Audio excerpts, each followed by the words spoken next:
नमो अरिहंताणं नमो सिद्धाणं नमो आयरीयाणं नमो वज्झायाणं नमो लोय सव्यसाहुणं वंदित्तु सर्वसिद्धे ध्रुवमचलमणोवमं गतिं पत्ते वोच्छामि समय पाहुड मृणमो सुध केवली भणिदम नमः समय साराय स्वानुभूत्या चकासते चित स्वभावाय भावाय सर्वभावांतरक्षिदे निज स्वरूप को परम रस जामे भरो अपार वंदो परमानंदमय समय सार अविकार। पेपर रख लिया था कल बैग में, रात को जो दिया था। देखिए कल अपनी 34 और 35 नंबर की गाथा चली, एक बार जल्दी से रिवाइज करा देता हूँ, क्योंकि जब ये जीव को केवली भगवान की निश्चय स्तुति की, देह से भिन्न आत्मा है ऐसा समझ में आ गया, अब वो परद्रव्यों का त्याग करने का इच्छुक होता हुआ ये पूछता है कि परद्रव्यों का प्रत्याख्यान कैसे होता है। प्रत्याख्यान माने त्याग कैसे होता है। तो उन्होंने कहा कि ये पर है ऐसा पहले तो परद्रव्य को जाने। क्या जाने? कि ये पर है ऐसा परद्रव्य को जानकर, क्योंकि पहले उसका ज्ञान होता है, फिर उसका प्रत्याख्यान होता है, त्याग होता है। जब तक आप किसी चीज़ को जानोगे नहीं कि ये मेरी नहीं है पर की है, तब तक उसका त्याग कैसे होगा। आ जाओ बेटा। इसलिए ये पर है ऐसा जानकर ही त्याग होता है। इसलिए ज्ञान ही प्रत्याख्यान है। ठीक है, नियम से ऐसा जानो, क्योंकि ज्ञान पूर्वक ही त्याग होता है। कैसे ज्ञान पूर्वक? कि ये मेरा नहीं है, ऐसा परद्रव्य मुझसे भिन्न है, ये पर का है। जब तक ऐसा नहीं जानेगा तब तक उसका त्याग नहीं होगा, क्योंकि ग्रहण भी तो ज्ञान में ही किया है। ग्रहण किया है कि ये मेरा है, ऐसा ज्ञान में जाना, तो यही परद्रव्य का ग्रहण। वैसे तो आत्मा अपने से भिन्न परद्रव्य को ग्रहण कर नहीं सकता, लेकिन अपने ज्ञान में, अपनी मान्यता में ये ग्रहण करता है कि ये मेरा है, तो उसी ज्ञान में उसका त्याग होता है। और जब ज्ञान में त्याग होता है तो बाहर जो निमित्त नैमित्तिक संबंध होता है उसके हिसाब से त्याग होता है। फिर देह पहले नहीं छूटती, पहले देह का ममत्व तो छूट जाता है। देह तो आयु पूर्ण होने पे छूटेगी, और छूटेगी क्या? ये तो छुटी हुई है। हम मान ही तो रहे हैं कि ये मैं हूँ, जबकि ये मैं नहीं हूँ। तो 34वीं गाथा में कहा था, सव्य भावे जमहा पच्चक खाई परित्ति नादूनम। जिस प्रकार ये जितने भी ये सब भाव थे, परद्रव्य रूप भाव थे, उनको ये पर हैं ऐसा जानकर प्रत्याख्यान किया जाता है।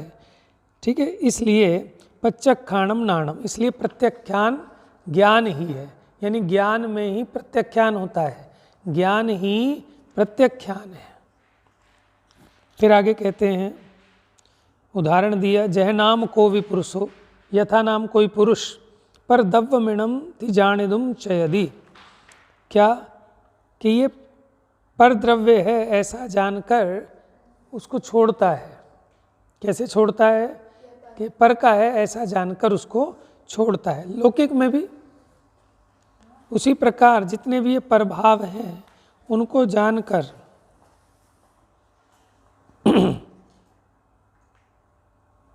ठीक है, ये परभाव है ऐसा जानकर छोड़ देता है। फिर इसके लिए कलश में उदाहरण आया था कि जैसे कोई लोग पहले अपने धोबी के चद्दर देते थे धुलने के लिए, अभी भी देते हैं। तो चद्दर धुल के आई और ये आराम से धुली हुई चद्दर को ओढ़कर सो गया। ठीक है, लेकिन गड़बड़ क्या हुई कि किसी और की चद्दर अपने पास आ गई। दिखने में दोनों वाइट चद्दर थी। ठीक है, तो जिस व्यक्ति की चद्दर थी उसने धोबी से पूछा, धोबी ने बताया कि साहब अच्छा ऐसे उलटफेर हो गई होगी। तो फिर वो धोबी को लेके आया और इसने देखा ये ओढ़ के सो रहा है, उस पर तो कहीं मेरा चिन्ह है। तो उसने पकड़ के उसकी चद्दर खींच दी, छोड़ मेरी चद्दर, क्योंकि वो नग्न सोया था। उसने चद्दर पकड़ ली, छोड़ी नहीं कि नहीं नहीं ये मेरी चद्दर है, कि नहीं आप देखो, लक्षण से पहचान करो। तब उसने बारीकी से ध्यान दिया कि इस पे एम के जैन तो नहीं लिखा, इस पे तो कुछ और लिखा है। जब उसने उसके लक्षण पहचान लिए तो अंदर में जो ये माने बैठा था कि ये चद्दर मेरी है। अब बताओ उसके ज्ञान में छूट गई कि नहीं छूट गई, कि जो मेरी है ऐसी मान्यता उसका त्याग हो गया कि नहीं हो गया। जैसे आप दूसरे बच्चे से लड़ रहे थे कि ये पेन तो मेरा है, ये पेन तो मेरा है। उसने कहा बेटा जरा देख ले, इस पे ढक्कन में एक छेद होगा। तो उसने देखा हाँ, तो इसका मतलब मेरे में तो छेद नहीं था, ये जो छेद है इससे पता चल गया कि पेन मेरा। अब वो कहेगा कि यार काम तो करने दे दूंगा। अब काम तो कर रहा है, बाहर से छूटने में भले थोड़ा टाइम लगे, लेकिन आपकी मान्यता में, आपके ज्ञान में जो आप ये माने बैठे थे कि ये मेरा है, वो त्याग हो गया कि नहीं हो गया। तो इसलिए ज्ञान में ही त्याग होता है, फिर उसके बाद बाहर से त्याग होता है। वो चारित्र के हिसाब से धीरे धीरे राग घटता जाता है, तब उसका त्याग होता है। अब उसका चद्दर वो सुबह वापस लौटाएगा, लेकिन अभी भले ही ओढ़ रहा है, लेकिन मान्यता में जैसा अपना मानकर, है ना, निश्चिंत होकर ओढ़कर सो रहा था, अब वो बुद्धि पलट गई कि लौटाना है। बात समझ में आई? देखो आप अपने पर्स में अपने 100 रुपये आपने रखे हैं और आपकी सहेली ने कहा बहन कि मेरे 100 रुपये रख ले जरा, मैं ले लूँगी थोड़ी देर बाद। तो आपने उसके 100 रुपये भी रखे हैं। अब दोनों रखे तो हुए हैं, लेकिन आपके जो अपने 100 रुपये हैं उसमें तो आपका एकत्व है, ममत्व है, उसका तो ग्रहण है। लेकिन जो दूसरे 100 रुपये रखे हैं वो आपको लायबिलिटी दिखती है कि ले भाई अपने वापस, के ले लूँगी, अभी ले लूँगी, काम कर लूँ। अब आपकी क्या इच्छा होती है कि जल्दी ले अपने, मेरी टेंशन ख़त्म हो संभालने की। ऐसे ज्ञानी को ये तो समझ में आ गया कि सभी ये भिन्न पर द्रव्य मेरे नहीं हैं। अब वो इनका त्याग भी करना चाहता है, लेकिन वो त्याग किसी कारणवश हो नहीं पाता। शरीर का त्याग कैसे करे? वो तो कर्म के उदय के हिसाब से चलती है सारी की सारी व्यवस्था, लेकिन अंदर में उसकी भावना कैसी होती है कि तुरंत छूटे। कर्म का उदय भी है, लेकिन खुद की कमजोरी भी है। जैसे वो चद्दर अभी नहीं छोड़ पा रहा, चाहता तो है वो दे दूं, लेकिन नहीं छोड़ पा रहा। ऐसी निचली भूमिका वाला ज्ञानी पर द्रव्य को ये पर है, ये मेरा नहीं है, ऐसे भली भांति जान तो लेता है, मान भी लेता है। तो उस अपेक्षा ज्ञान और श्रद्धान में तो छूट गई, लेकिन अभी वैसे छोड़ने में उसको भीतर में भी थोड़ी कमजोरी महसूस हो रही है कि अभी नहीं दे सकता भैया। ठीक है, अब ज्ञानी को समझ में आ गया कि स्त्री पुत्र मकान दुकान धन दौलत जायदाद ये मेरा कुछ भी नहीं है, इससे मेरा कोई सुख नहीं है। लेकिन अब कहो कि तुरंत मुनि क्यों नहीं बन जाते?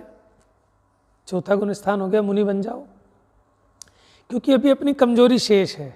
समझ में तो पूरा आ गया, लेकिन अभी छोड़ नहीं पा रहा। किस कारण? अपनी कमजोरी के कारण, चारित्र की कमजोरी है। अभी ऐसे राग द्वेष बाकी हैं। अनंतानुबंधी चला गया, लेकिन अप्रत्याख्यानावरण शेष है। जब अप्रत्याख्यानावरण कषाय चली जाती है तो एक देश त्याग कर देता है, स्थूल हिंसा आदि का त्याग कर देता है, अणुव्रत धारण हो जाते हैं। जब प्रत्याख्यानावरण भी चली जाती है तब उनका सकल देश त्याग कर जंगल में चला जाता है दीक्षा लेकर। ठीक है, चलिए अब उदाहरण देते हैं। तो फिर कैसा भेद विज्ञान करता है, कैसे त्याग करता है वो परद्रव्यों का। तो अभी कहते हैं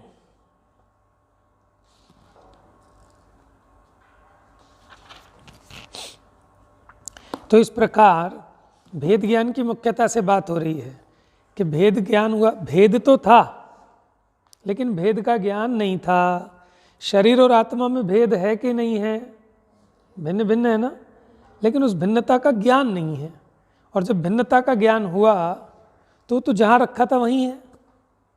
देखो जैसे मेरा मोबाइल यहाँ की जगह वहाँ रखा हो तो भी मेरा ही लगता है इस जीव को, दूर रखा हो चाहे पास रखा हो। आपकी कोई चीज़ हो वो भले ही पास रखी हो, लेकिन मुझे वो भिन्न लगती है। समझ में आ रहा है? ममत्व की बात कर रहा हूँ। तो उसी प्रकार शरीर तो जहाँ रखा है वहीं रखा है, ये संयोग जहाँ है वहीं है, लेकिन इनमें से अपनी एकत्व ममत्व बुद्धि हटा लेनी है बस, और एकत्व ममत्व बुद्धि हट जाए तो दुख मिट जाएगा, सारा दुख उसी का है। अब यहाँ कहते हैं, तो दृष्टांत दे दिया। अब गाथा 36 इसकी उत्थानिका में कहते हैं, अथ कथम अनुभूते है पर भाव विवेको भूत इत्याशंक्य भावक भाग विवेक प्रकार माह। क्या कहते हैं अब कि अब इस अनुभूति से परभाव का भेद ज्ञान कैसे हुआ, कैसे अनुभूति से, पीछे की थी ना कि ये और का है, ऐसा जो अनुभूति हुई इसको, उससे परभाव का भेद ज्ञान कैसे हुआ, ऐसी आशंका करके अब भेद ज्ञान का करना बताएंगे, कैसे भेद ज्ञान हुआ। तो हमने दो बातें कही थी ना, एक तो गया एक संकर दोष का परिहार किया था 31 नंबर की गाथा में निश्चय स्तुति, 32 नंबर में भाव्य भावक संकर दोष का परिहार किया था। तो उस प्रकार बताते हैं भेद ज्ञान। पहले मोह कर्म के उदय से जो होने वाले भाव हैं उसका त्याग कैसे करता है ज्ञानी। त्याग करना है ना, तो त्याग करने में जो परिग्रह है 24 प्रकार का, 14 प्रकार का अंतरंग परिग्रह, 10 प्रकार का बहिरंग। अंतरंग परिग्रह में सबसे पहला परिग्रह कौन सा है? मिथ्यात्व। फिर क्रोध मान माया लोभ, ये मोह के ही भेद हो गए ना, दर्शन मोह का और चारित्र मोह का भेद। तो ज्ञानी पहले सबसे बुरी चीज को छोड़े ना, सबसे बुरी चीज क्या है? मोह, मिथ्यात्व। तो पहले वही छूटता है तो चौथा गुण स्थान होता है। कैसे छोड़ता है देखो, भेद ज्ञान कैसे करेंगे देखो, गाथा पढ़ेंगे। नत्थि मम को विमोहो भुज्यति उवोग एव अहमेको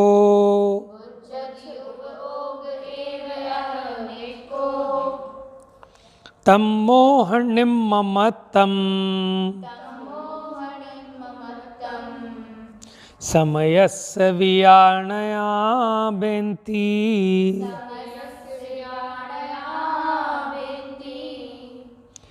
कुछ मोह वो मेरा नहीं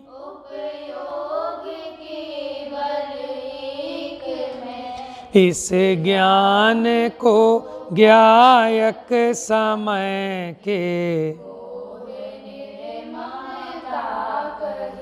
निर्ममता। निर्ममता माने निर्ममत्व होना, निर्मोही हो जाना। कि कैसे मोह से रहित हो गए, इसका नाम तो निर्मोह है।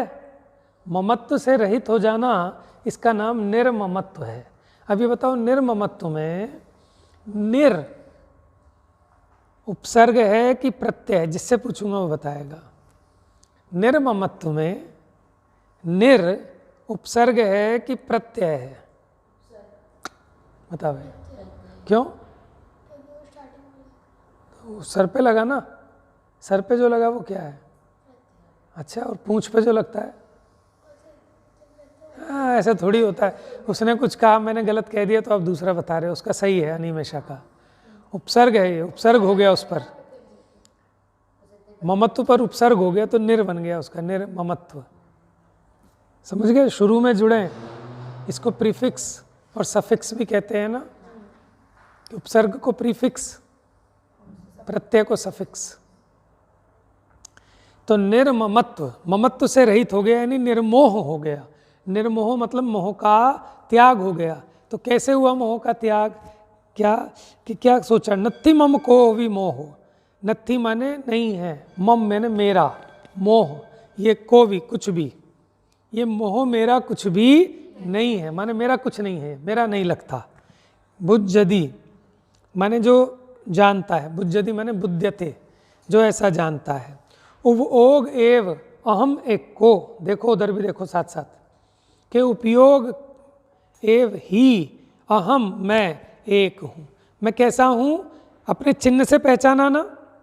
ये मोह मेरा क्यों नहीं है, ये चादर मेरी क्यों नहीं है? कि मेरी चादर पे तो एम के जैन लिखा था।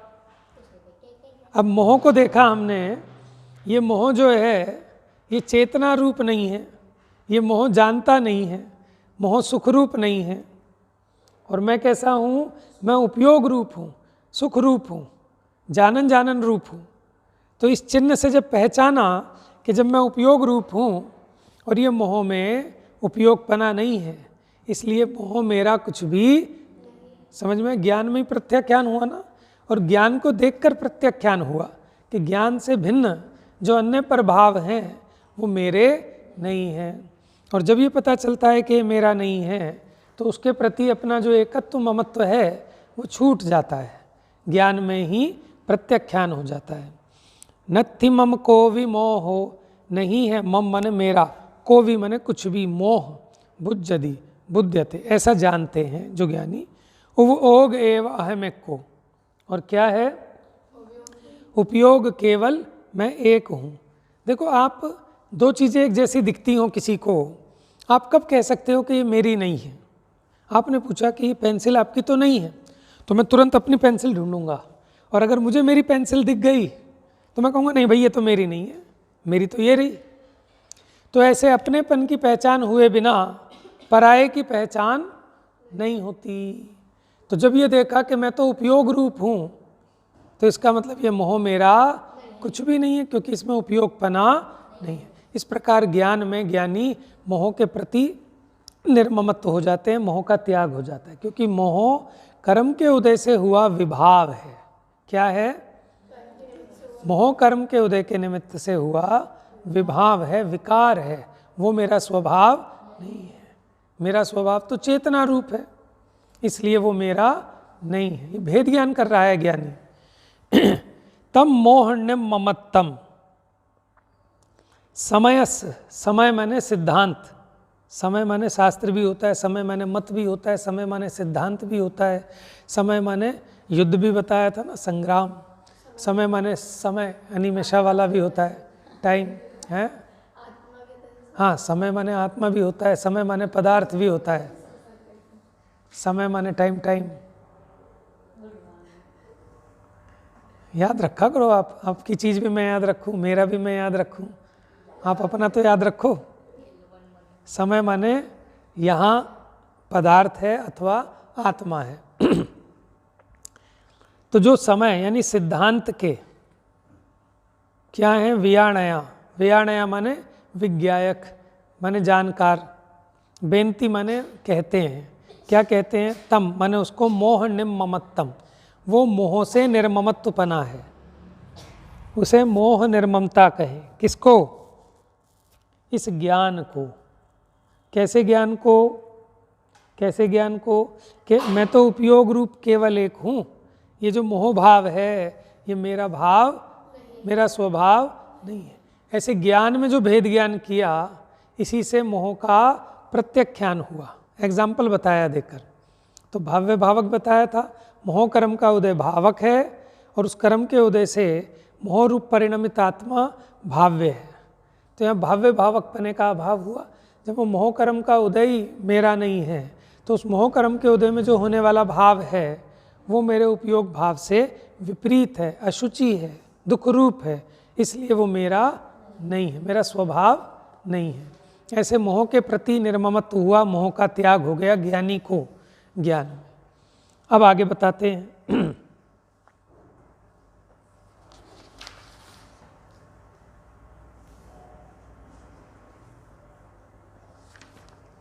इसका भावार्थ और पढ़ लो भाई, इसका भावार्थ निकालो जल्दी से।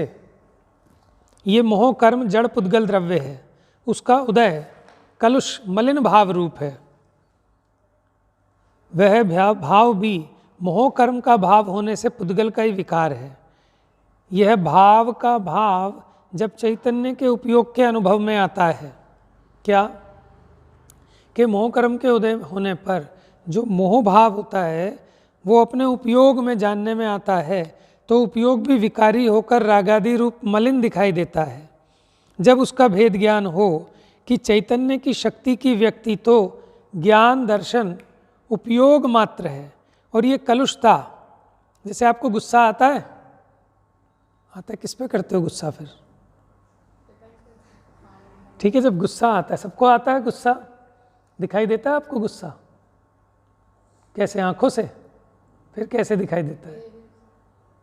नहीं देखते कहाँ से हो? सुनते हो, सूंघते हो, छूते हो, कैसे जानते हो आप गुस्से को?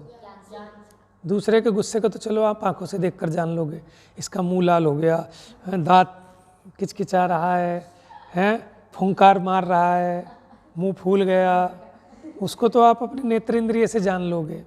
लेकिन अपने को जब गुस्सा आता है तो शीशे में देखते हो पहले कि देखो जरा मुझे गुस्सा आया कि नहीं आया? क्यों भाई ज्ञानम? शीशे में देखते हो, कैसे जानते हो? कैसे सोचना जरा थोड़ा सा इस पे, है ना, कि कौन सी इंद्रिय से जान रहे हैं हम?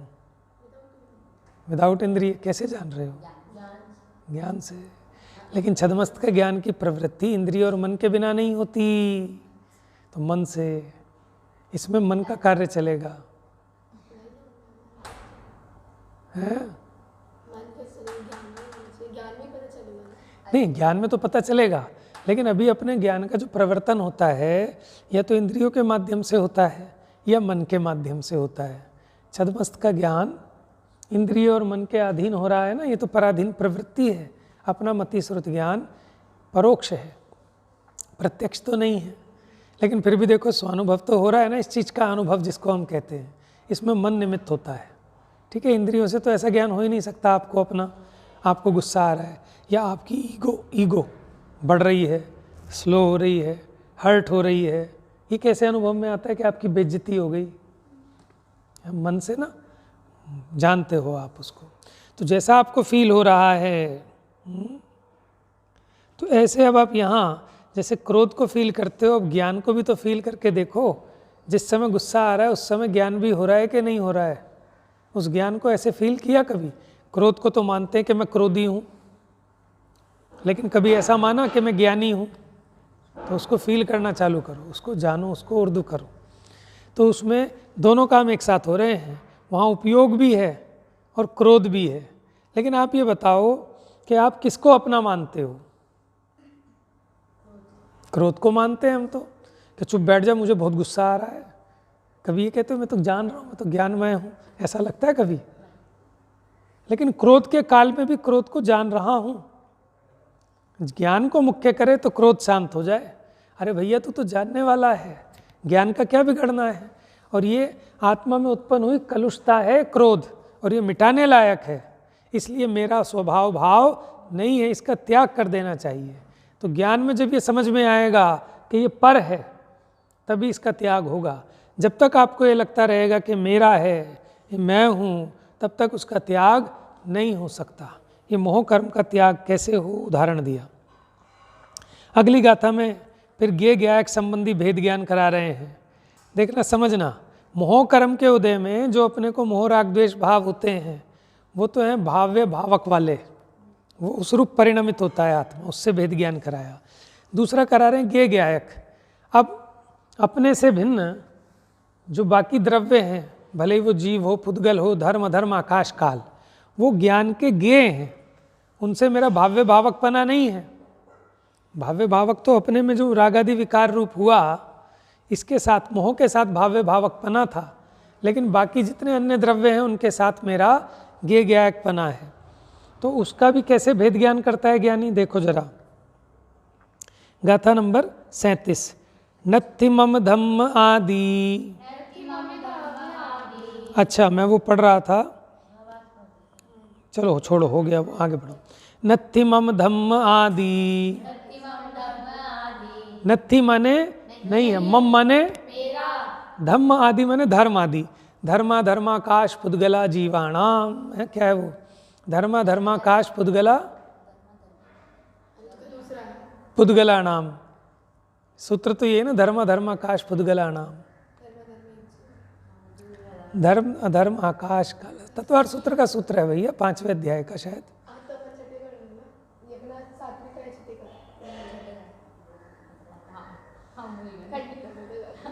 ठीक है, तो मेरे से भिन्न जो परद्रव्य हैं वे मेरे कुछ नहीं है। कैसे कह रहे हो कुछ नहीं है? कैसे कह रहे हो कुछ नहीं है वो मेरे? कैसे कह सकते हो? माने एक से दिखने वाले, अभी मैंने उदाहरण दिया था ना पेंसिल का, आप कैसे कह सकते हो कि ये पेंसिल आपकी नहीं है, भी नटराज है? अरे मेरी पेंसिल तो ये रही भैया। अपनी पेंसिल देखते हो ना तुरंत, सामने वाली पेंसिल देख के, जैसे मुझे दिखाई दिया अरे तो मेरे पेन से लिख रही हैं, तो तुरंत पहले मैं इधर देखूंगा या अपने पेन को टटोलूंगा, नहीं मिलेगा तो मुझे लगेगा अरे तो मेरा पेन है। और अगर मुझे मेरा पेन दिख गया, अरे ये मेरा पेन, तो उसमें जो मेरे को परेशानी हो रही थी, देख कैसे खेड़ा करके लिख रही है, कहीं इंक निब ना तोड़ दे, कहीं इसकी वो ख़त्म ना कर दे, दुख होता था ना। अब वो दुख होना बंद हो गया कि नहीं हो गया? क्यों भाई? आपके किसी रिश्तेदार का बच्चा आए, ठीक है, और जैसा आपका खिलौना था बिल्कुल वैसे ही खिलौना ले ले और दांत से चबाए, गंदा करे, इधर उधर मारे, तो देख देख के बच्चा कुड़ता है, दूसरा बच्चा, कि मेरे खिलौने की क्या ऐसी तैसी कर रहा है, ठीक है, बहुत दुख होता है उसको, ठीक है। इतने में उसकी मम्मी कहती है देख तेरा खिलौना तो वहाँ पड़ा, तो काहे को रो रहा है, अरे मेरा ये रहा। तो अब वो उसे चाहे काटे, चाहे मरोड़े, चाहे खा जाए, चाहे फोड़ दे, तोड़ दे, अब मुझे दुख होगा क्या? क्यों? नथी मम को भी खिलौनो। समझ में आया कि वो खिलौना मेरा नहीं है। क्यों? क्योंकि मेरा तो खिलौना ये रहा। समझ में आया? ऐसे ये जो अन्य द्रव्य हैं, चाहे शरीर है, वस्त्र हैं, शास्त्र है, चौकी है, मोबाइल है, ये मेरे हैं कि नहीं हैं? पहले देख लो ना मेरा क्या है। जब तक आप मेरा क्या है ये नहीं पहचानोगे, तब तक आपको ये समझ में नहीं आएगा कि ये मेरा नहीं है। तो मेरा क्या है कि उपयोग, जानन जानन पने से पहचानोगे आत्मा को। आत्मा क्या है? क्या कोई चिड़िया है? क्या है? कैसे पता चलेगा? जैसे किसी ने कहा कि भैया ज़रा मिठाई ले आओ, मिठाई। वो गया दुकान पे कि भैया मिठाई दे दो, कि क्या बर्फ़ी दे दूं? नहीं नहीं, मिठाई मंगाइए, मिठाई दो। अरे भैया लड्डू ले जाओ। भैया लड्डू नहीं, तुम्हें समझ में नहीं आता, मिठाई दो। उन्होंने कहा घेवर ले लो। भैया जब मिठाई मांग रहा हूँ नहीं है तो मना कर दो। अरे भैया ये रही सारी मिठाई, मिठाई है, मिठाई की दुकान है हमारी। कि नहीं फिर दो ना मिठाई, कि संदेश ले लो। भैया मैं जब कह रहा हूँ मालिक ने मिठाई मंगाई है, संदेश नहीं मंगाया। अब बताओ अनिमेषा कहाँ जाए, कौन से गांव में जाए? आपका गांव में मिल जाएगी मिठाई? क्यों नहीं मिलती वहाँ मिठाई? तो इसीलिए स्वस्थ क्या नाम आर्य, आत्मा चाहिए आपको, आत्मा। अब कैसे आत्मा कैसे मिलेगा ऐसे आपको कि आप पहचानो ना, या तो वो उपयोग रूप मिलेगा ना। अब ज्ञान रूप, दर्शन रूप, चारित्र रूप, कोई ना कोई पर्याय रूप ही तो परिणमित होगा। तो हमने क्या पकड़ा? उपयोग है, तो उसके बिना समझ में नहीं आएगा। किसी को आत्मा आत्मा कहते रहो, आत्मा को जानो। भैया किसे जाने कौन है आत्मा? कि एक हमारे अंकल जी हैं, उनका नाम आत्मा राम जी है, तो उन्हें जाने क्या? कि नहीं। तो आपको उसका भाव समझना पड़ेगा। आत्मा माने क्या? बात समझ में आ रही है? बहुत गहरी बात कह दी है, ठीक है। ये वास्तविकता है कि हम मिठाई मिठाई की बातें कर रहे हैं। लड्डू आता है तो कहते हैं लड्डू है, ये तो वो है। आत्मा, मैं आत्मा, अखंड आत्मा। तो कौन सा अखंड आत्मा भैया, ये तो बताओ। कि इसके लक्षण से ही पहचानोगे कि जानने देखने वाला ये जो उपयोग रूप आत्मा है वो आत्मा है। पहले आत्मा को भेद करके समझाया ना व्यवहारण्य से, इसीलिए उपकारी है व्यवहारण्य। तो उपयोग केवल एक में कैसे पहचानोगे? कि मैं उपयोग स्वरूप हूँ। जिसको ऐसा दिखता है ज्ञानी को, उसको ये दिखता है कि मोह मेरा नहीं, ये धर्म अधर्म आकाश काल पुद्गल, ये मेरे से भिन्न पदार्थ, ये सब मेरे नहीं है, मैं तो उपयोग मात्र हूँ। तो फिर तम धम निम्ममत्तम, तो वह धर्म से निर्ममत्व हो गया। समझ में है? जो पर द्रव्य को धर्म माने यहाँ धर्मास्तिकाय, अधर्मास्तिकाय, ऐसा कहकर अपने से भिन्न सभी द्रव्यों को उसके प्रति निर्ममत्व हो गया, यानी उसका त्याग हो गया। कौन कहते हैं ऐसा? समय से व्याणया बेनती, जो समय के ज्ञाता हैं, सिद्धांत के ज्ञाता हैं। कौन? ऐसे गणधर आचार्य, वो ऐसा कहते हैं। अच्छा, तो इस प्रकार भेद ज्ञान होता है। तो फिर इसका मतलब ज्ञानी अपने स्वरूप को कैसा देखता है? कि जिसके आधार पर वो अन्य सब भिन्न पर द्रव्यों से, ठीक है, भिन्न अनुभव करता है। तो ज्ञानी कैसा विचार करता है, ज्ञानी अपने स्वरूप का कैसे संचेतन करता है, ये गाथा बिल्कुल रट लेने लायक है। और सामायिक की गाथा है ये, कि सुबह सुबह उठकर इसका विचार करना चाहिए। 38 नंबर की गाथा बड़ी फेमस गाथा है। 38, 36 छोड़ दी क्या मैंने? 36 37 ले तो ली। 38। बेटा इतने अंग्रेज मत बनो, 38 ना पता हो, इतना 100 तक गिनती सबको हिंदी में आनी चाहिए। हैं 79 बताओ क्या होता है 79? हाँ एक ट्रिक बता दूं आपको। 79 80 की आवाज़ आ रही है ना, ऊन मैंने होता है कम। ऊन मैंने क्या होता है, जैसे संस्कृत में आप पढ़े एकोन विंशति, पढ़ा है ना, एकोन एक ऊन विंशति यानी 20 में एक कम। एक ऊन, ऊन मैंने होता है कम, विंशति माने 20, एकोन विंशति माने एक ऊना एक कम। 19 ऊना 20, वो चलो वहाँ तो हमारी, हाँ अगर आप इस तरह निकालोगे 20, ठीक है। अब जैसे 29, ये तो क्लियर है, ऊन, ऊन मैंने कम, ठीक है। 49 यानी 50 में एक कम, ठीक है। जैसे आप 69 में फंस जाते हो, 69 यानी 70 में एक ऊन, 69 हो गया यानी 69। 79 ऊन 80 यानी क्या होगा, 80 में एक कम, 79। नहीं वो तो 7 80, 80 पे 7 धरो, 87, 80 7 87, 80 8 88, अब 80 9 89 नहीं, एक कम 90 79,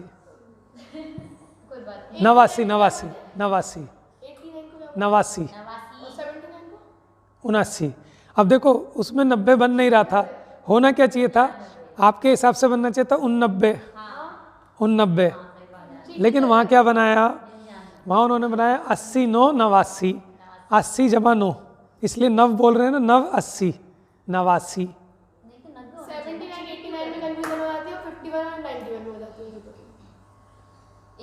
हाँ चलो कोई बात नहीं, आई बात समझ में। तो बेटा हिंदी से दूर नहीं जाना, हमें अपनी वो भाषा जिसमें हमारे आचार्यों ने ग्रंथ लिखे हैं वो तो कम से कम हमें जानना बहुत ज़रूरी है। चलिए गाथा ले लेते हैं 5 मिनट में।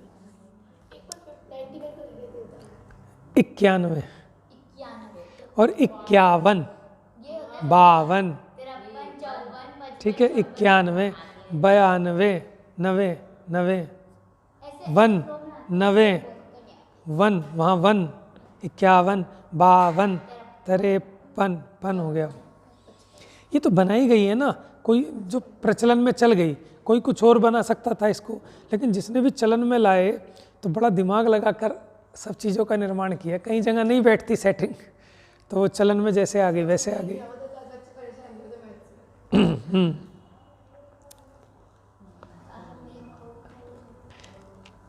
हाँ देखो, ज्ञानी अपने स्वरूप का संचेतन कैसे करता है, ऊपर देखो 38 गाथा की उत्थानी का देखो। अथैवम दर्शन ज्ञान चारित्र परिणतस्यात्मनः, क्या अब जो दर्शन ज्ञान चारित्र रूप परिणत हुआ आत्मा है उसको कीदृक् किस प्रकार स्वरूप संचेतनम भवति इत्या वेदयन उपसंहरति, उपसंहार करते हैं। उपसंहार मैंने क्या होता है, समराइज करते हैं, यानी नटशेल में बता रहे हैं, एक तरह से कंक्लूड कर रहे हैं। वेरी गुड, है ना। अब उसको हम समेट रहे हैं उस कथन को सार बताकर कि वो ज्ञानी अपने स्वरूप का संचेतन कैसे करता है, ज्ञानी कैसा विचार करता है अपने लिए कि मैं कौन हूँ, कैसा हूँ। अहम एक को खलु शुद्धो, याद करनी है साथ के साथ, अहम एक को, अब विशेषण लिखते जाना, मैं कैसा हूँ एक को, खलु माने निश्चय से, गारंटी से, शुद्ध हो, कैसा हूँ शुद्ध हूँ, क्योंकि जो एक होता है वहाँ शुद्धता होती है, जब दो मिलते हैं तो अशुद्धता आती है।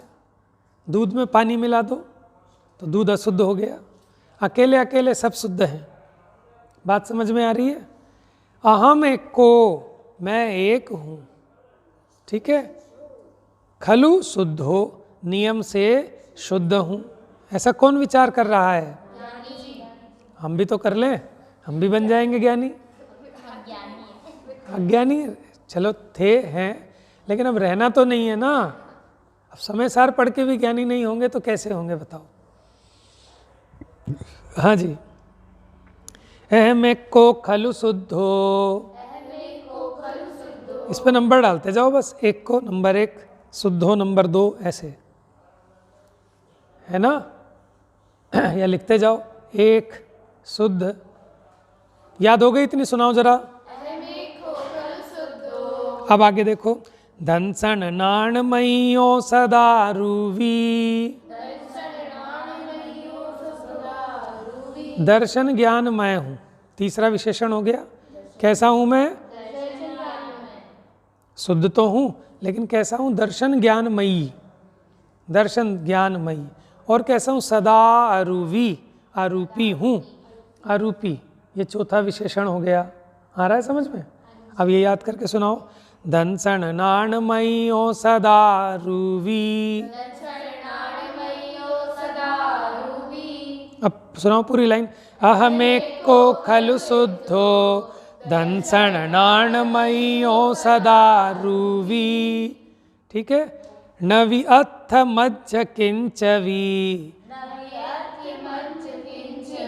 नवि माने नहीं है, अथि माने होता है, अथि माने अस्थि है, मज्ज मेरा, किंचवी किंचित भी, अन्नम परमाणु में तंपी,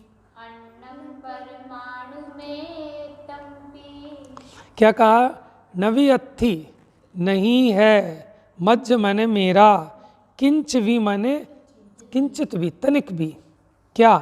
अन्नम अन्य, परमाणु मात्र भी मेरा नहीं। हिंदी की गाथा पढ़ो, देखो नीचे, मैं एक शुद्ध सदा रूपी, कुछ अन्य वो मेरा नहीं, परमाणु मात्र नहीं। कि एक छोटा सा, सबसे छोटा होता है परमाणु। अरे जब परमाणु मात्र मेरा नहीं है तो ये देह मेरी कैसे हो सकती है?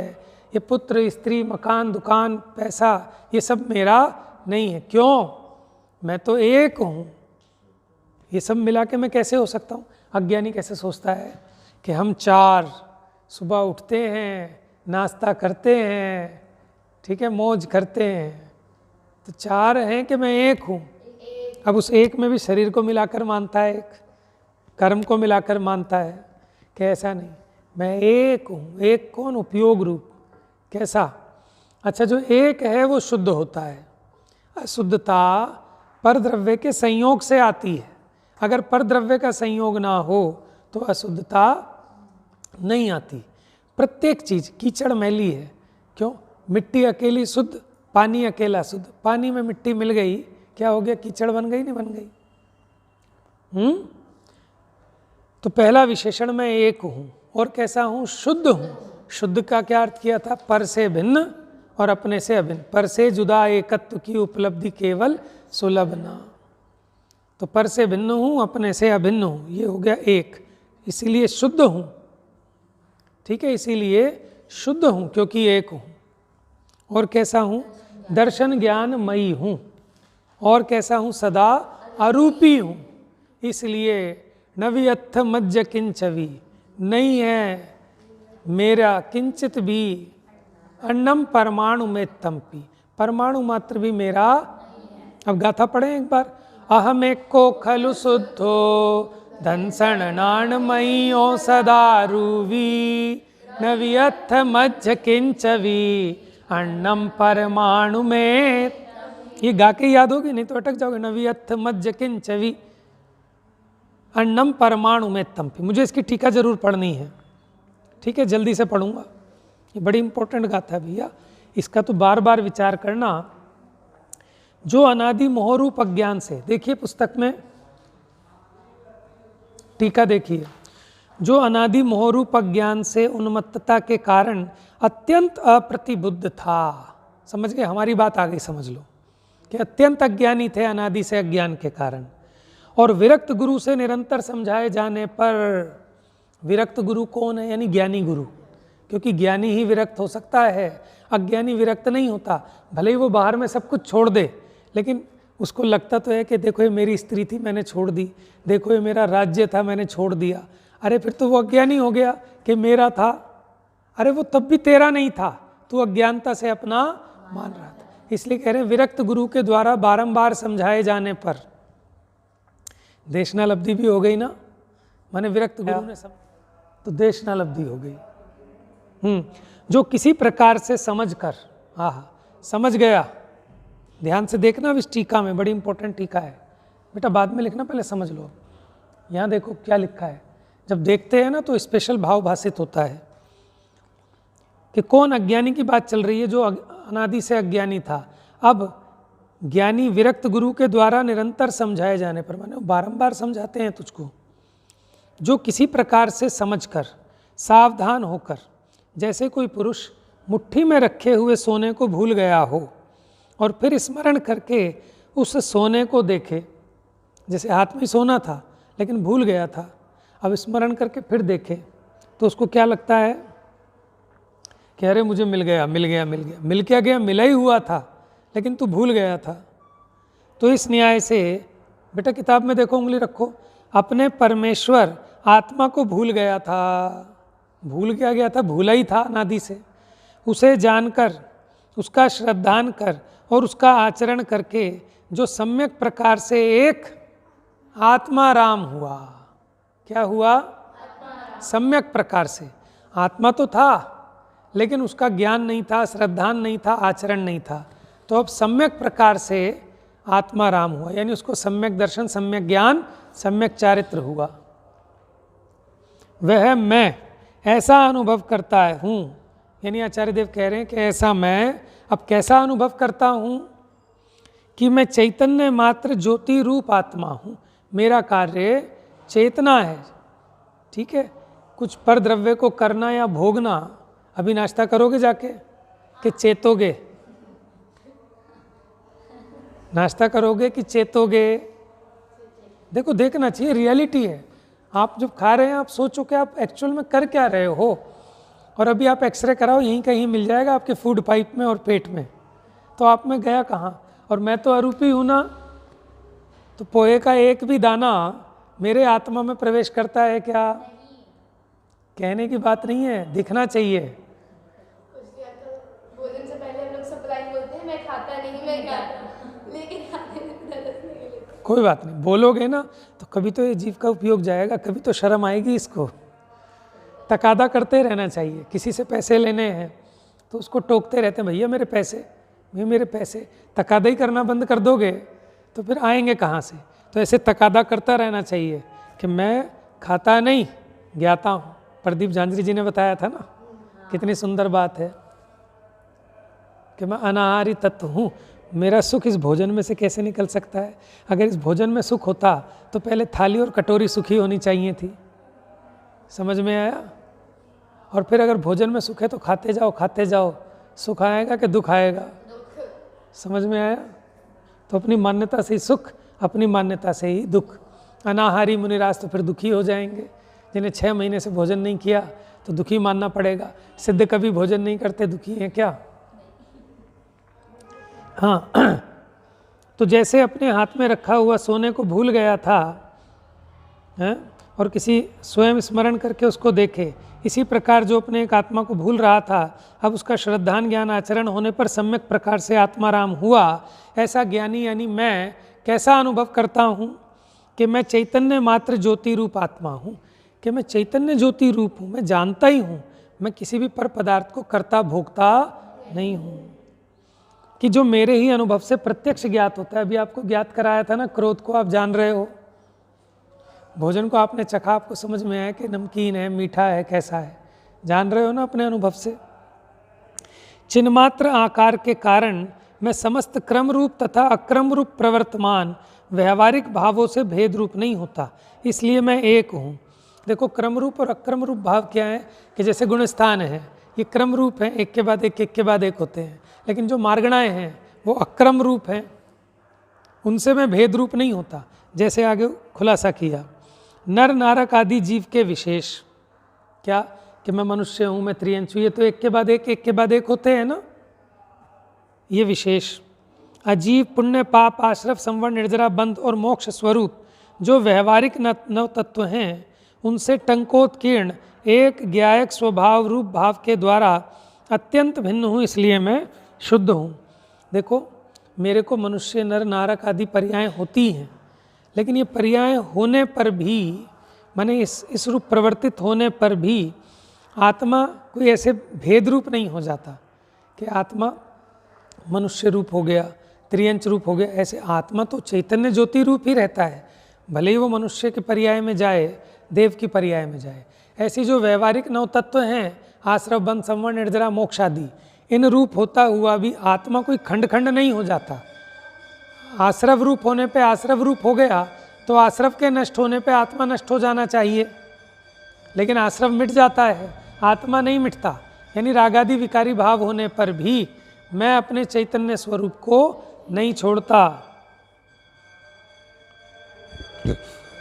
चिन्ह मात्र होने से चैतन्य मात्र हूँ, इसलिए दर्शन ज्ञान उपयोग का उल्लंघन मेरी मर्यादा है कि मैं जान देख सकता हूँ, पर द्रव्य को कर और भोग नहीं सकता।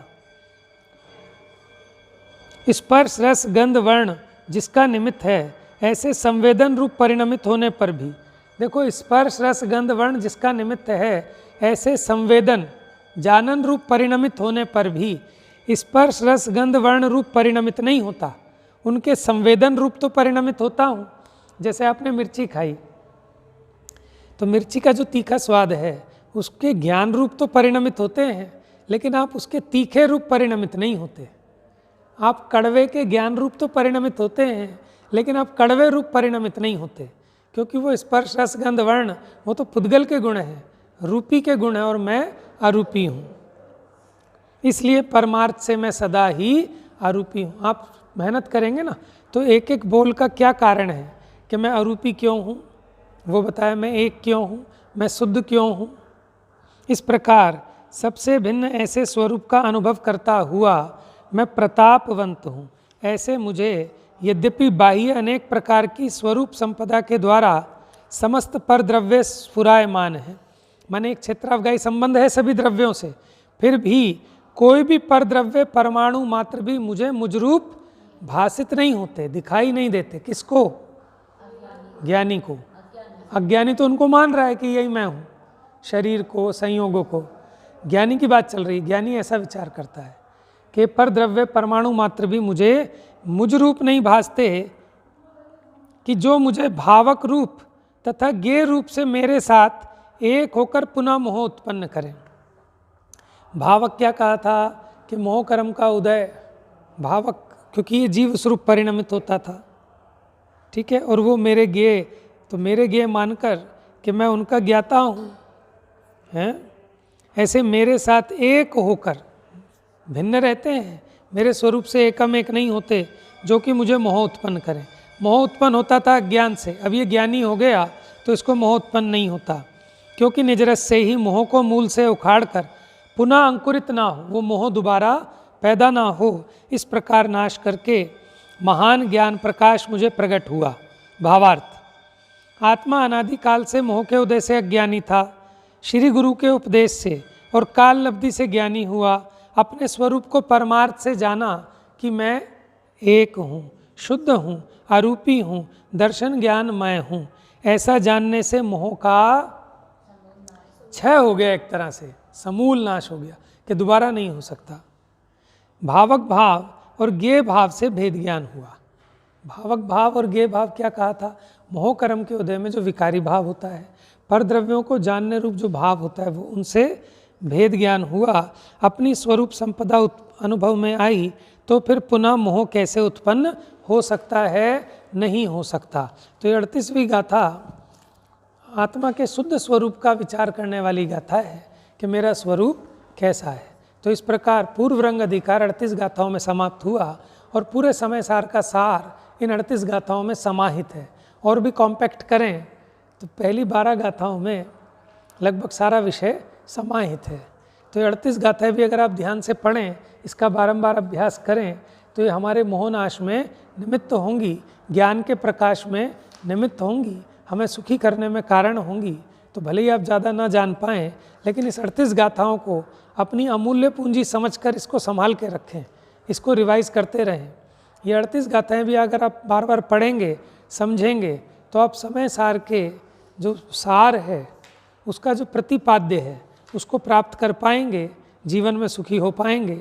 आप सब सुखी हों, मंगल हों, इसी कामना के साथ आज क्लास संपन्न होती है। फिर आपसे नेक्स्ट जब कोई क्लास स्टार्ट होगी तो मिलेंगे एग्ज़ाम के टाइम। अनंत धर्मणस्तत्त्वं पश्यन्ति प्रत्यगात्मनः अनेकांतमयी मूर्ते नित्यमेव प्रकाशताम्।